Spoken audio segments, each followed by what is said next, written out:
In PC and mobiles, I show you very fast how to join Wuthering Waves Discord server. We will start with PC since we are here. For this case, go to the application with your account started, and after that click on the bottom left button called Discover. Now click on the search box in the upper right corner and type Wuthering Waves.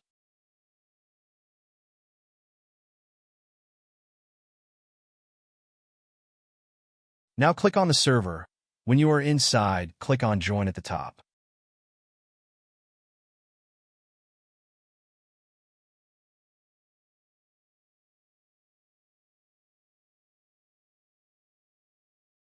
Congratulations, now you are inside the Discord server on PC.